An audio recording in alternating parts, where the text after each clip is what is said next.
Hello, good evening everyone. This is Akash Velmule. तुम्हा सर्वांचं स्वागत आहे लर्न नेक्स्ट नर्सिंग ह्या यूट्यूब चॅनलमध्ये.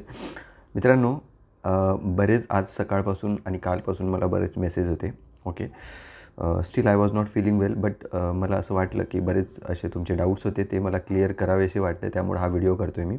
ओके, सो CHOची ऑनलाईन ॲप्लिकेशन फॉर्म सुरू झाले. सामुदायिक आरोग्य अधिकारी 2025 जे महाराष्ट्राची जी भरती आहे, 1974 जागांसाठी जी भरती आहे, तो फॉर्म सुरू झालेला आहे.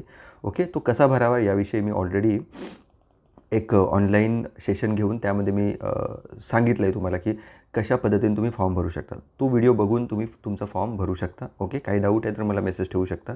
ओके, आणि यामध्ये व्हेरी इम्पॉर्टंट क्वेश्चन होता की PBBSc अप्लाय करू शकतं का. आता बरेच स्टुडंट्स बनत होते आणि त्यांचे काय काय डाऊट्स होते, जसं की लग्न झालेलं आहे, मग आम्ही कुठल्या याच्यानुसार आम्ही फॉर्म भरू. ओके, तुमचे जे क्वेश्चन अँड आन्सर म्हणजे एक 2-3 क्वेश्चन्स जे मला असे वाटले की ते मी तुम्हाला सांगायला पाहिजे, ते आपण सुरू करूया. ओके,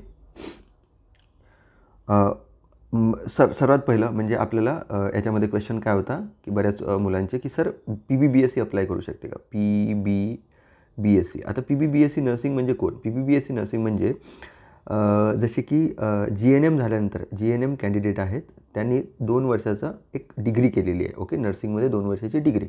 ओके, जे BSc nursing equivalent to PBBSc nursing असतं. ओके, तर त्यामुळं जेव्हा पण तुम्ही फॉर्म भरता, तुम्ही PBBSc असाल तर तुम्ही BSc नर्सिंग सिलेक्ट करायचं ऑनलाईन फॉर्ममध्ये आणि PBBScची 2 वर्षाची इन्फॉर्मेशन टाकू शकता तुम्ही. ओके, BMS आणि BUMS अप्लिकेबल आहे आणि BSc इन कम्युनिटी हेल्थ हे कॅन्डिडेट अवेलेबल नसतात. Okay, basically BSc in nursing, BSc nursing किंवा PBBSc नर्सिंग एकच आहे, याच्यामधून तुम्ही भरू शकता. अजून एक दुसरा क्वेश्चन होता, यस PBBSc फॉर्म भरू शकते. ओके, हे कन्फर्म आहे.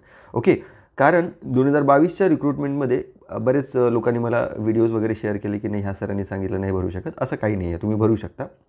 इक्विव्हॅलंट आहे. ओके, 2022मध्ये ज्यावेळी झालं होतं त्यावेळी व्हेरिफिकेशनच्या वेळी PBBScचं नाव नसल्यामुळं काहीतरी प्रॉब्लेम आला होता, बट ॲट प्रेझेंटली CHOमध्ये PBBSc नर्सिंग कॅन्डिडेट काम करत आहे. ओके, तुम्हाला काही प्रॉब्लेम जाणार नाही, झाले तरी 2 या 3 दिवसामध्ये प्रॉब्लेम सॉर्ट आउट होणार.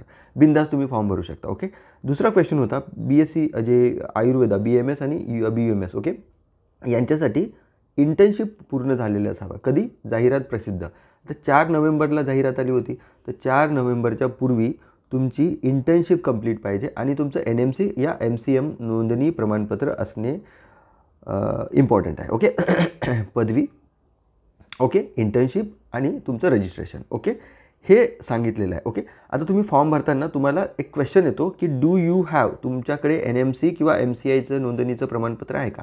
इथे फक्त BMS आणि BAMS आणि BUMSच्या स्टुडंटसाठी काय करायचं, त्यांनी यस करायचं आहे. ओके, यस, बट नर्सिंगच्या विद्यार्थ्यांनी इथे नो करायचं याच्यासाठी. ओके, आणि नंतर एक क्वेश्चन येतो की BSc नर्सिंग, ओके, किंवा BSc nursing in community health, यालाच आपण ते बघायला गेलं तर PBBSc nursing. Okay, so BSc nursing, PBBSc nursing यांच्यासाठी जाहिरात प्रसिद्ध झालेल्या दिनांकापूर्वी अथवा दिनांकास नर्सिंग काउन्सिलची वैध नोंदणीद्वारे समर्पित मान्यताप्राप्त विद्यापीठातून नमूद केलेली पदवीचे प्रमाणपत्र असणे आवश्यक आहे. असेच उमेदवार पत्र. म्हणजे 4 नोव्हेंबरला ही ॲडव्हर्टाइजमेंट आली होती, त्यापूर्वी तुमच्याकडे काय पाहिजे, तुमच्याकडे डिग्री पाहिजे. आता बरेच विद्यार्थ्यांचा रिझल्ट लागलेला होता पण डिग्री आलेली नाही आहे. तुम्ही काय करू शकता, याऐवजी पासिंग सर्टिफिकेट अपलोड करू शकता. हे सुद्धा इक्विव्हॅलंट आहे. डिग्री येतपर्यंत पासिंग सर्टिफिकेटवर काम चालतं आणि हे ॲक्सेप्ट होईल असं मला वाटतं आणि 100% होईल. ओके, ठीक आहे. त्यानंतर तुमचं रजिस्ट्रेशन 4 तारखेच्या पूर्वीचंच हवं. अगर 4च्या नंतर असेल तर काही सांगता नाही, तुम्ही चान्स घेऊ शकता, बट कन्फर्म नाही सांगू शकत की जेव्हा व्हेरिफिकेशन होईल त्यावेळी ॲक्सेप्ट होईल की नाही होईल. ओके, तर जर तुमचं 4 तारखेच्या पूर्वी जरी तुमच्याकडे रिसिप्ट असेल रजिस्ट्रेशनचं, तरीसुद्धा तुम्ही अप्लाय करू शकता. ओके, हे अपलोड करायचं हे सगळं. ओके, दुसरी गोष्ट इंटर्नशिपविषयी क्वेश्चन होता. तिसरा क्वेश्चन इंटर्नशिपचा होता की बाबा इंटर्नशिप आहे का. आता BSc नर्सिंगला इंटर्नशिप नसतं, असलं तरी ते ग्रॅज्युएशन म्हणजे तुमच्या ज्या अकॅडमिकमध्ये इन्क्लुडेड आहे. ओके, आता तुम्हाला याच्यामध्ये सांगतो, जर तुम्ही BAMS असो की BUMS असो किंवा BSc नर्सिंग, जर तुमच्याकडे इंटर्नशिप कंप्लीशन सर्टिफिकेट असेल तरच तुम्ही यस करा, अदरवाईज नर्सिंगच्या विद्यार्थ्यांनी नो केलं तरी चालेल. ओके, बट BMS BUMSवाल्यांनी यस करणं गरजेचं आहे. नर्सिंगच्या विद्यार्थ्यांनी ज्यांच्याकडे आहे त्यांनी यस करा, ज्यांच्याकडे नाही आहे त्यांनी नो करा. ओके, हे फार महत्त्वाचे क्वेश्चन्स होते. नंतर क्वेश्चन होता की आधार व्हेरिफिकेशन होणार आहे इथे. ओके, तुम्हाला काय सांगितलं, ज्यावेळी तुम्ही एक्झामला जाणार तर एक्झामच्या ज्यावेळी तुम्हाला एक ID कार्ड घेऊन जायचं आहे. ओके, मी याच्यामध्ये काय सांगितलं तुम्हाला, आधार कार्ड घेऊन जाऊ शकता किंवा पॅन कार्ड तुम्ही घेऊन जाऊ शकता. ओके, आता काय झालं, बऱ्याच विद्यार्थ्यांचं लग्न झालेलं असेल, मुलींचं वगैरे, ओके, त्यांनी नाव चेंज केलं. बघा, माझं मत आहे की लग्नानंतर फटाफट नाव चेंज करायची काही गरज नाही. फक्त आणि फक्त मॅरेज सर्टिफिकेट किंवा गॅझेट बनवलं असेल तर तुम्हाला कुठेही नाव चेंज करायची गरज नाही. प्रत्येक ठिकाणी हे 2 सर्टिफिकेट चालतात. बट आता तुम्ही नाव चेंज केलं, आधार कार्ड पण चेंज झालेलं आहे, ओके, आणि तुमचे जे सगळे डॉक्युमेंट तुमचे वडिलांच्या नावाचे आहे, ओके, वडिलांच्या नावाचे आहे. आणि बरेच विद्यार्थी म्हणत होते की सर आमचं NCLसुद्धा वडिलांच्या नावाचं आहे, आमचं लग्न झालं आणि अजूनही NCL एक्सपायर व्हायचं आहे. अशा विद्यार्थ्यांनी काय करायचं की तुम्ही तुमचे जे डॉक्युमेंट्स आहेत तुम्ही तेच म्हणजे जे वडिलांचे बघा, आता ऑलरेडी काही लोकांनी फॉर्म भरले असेल तरी काही प्रॉब्लेम येणार नाही, आणि ज्या लोकांनी फॉर्म नाही भरले तरी प्रॉब्लेम येणार नाही, ओके, ठीक आहे. फक्त ज्यांनी भरायचं असेल त्यांच्यासाठी मी हे सांगेन की बाबा जे उर्वरित आहे, म्हणजे ज्यांनी अजून फॉर्म भरला नाही, त्यांनी काय करायचं, इथे फटाफट जे तुमचे डॉक्युमेंट्स आहे, जसे की तुमचे ॲकॅडमिक्स असो की what ever it may be, त्याच्याने तुम्ही फॉर्म भरा, ओके. आणि जेव्हा तुम्ही इथे जाल, एक्झामिनेशन सेंटरला जाल, त्यावेळी तुम्ही आधार तुम्ही दाखवणार, ओके. त्यावेळी आधार आणि तुमचं जे नाव आहे, ॲडमिट कार्ड आहे, याच्यावर नाव चेंज असणार, ओके.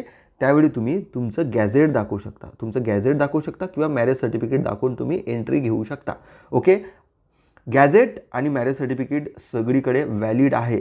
जर ॲक्सेप्ट करत नसेल तर त्याच्यावर तुम्ही कारवाईसुद्धा करू शकता, ओके. सो तुम्हाला तुमचं लग्न झालं असेल तरी तुम्हाला काही प्रॉब्लेम येणार नाही, कुठल्याही नावाने तुम्ही जर भरलं असेल. फक्त तुमच्याकडे एकच कंडिशन आहे, मॅरेज सर्टिफिकेट किंवा गॅझेट असणं गरजेचं आहे, ओके. Hope so.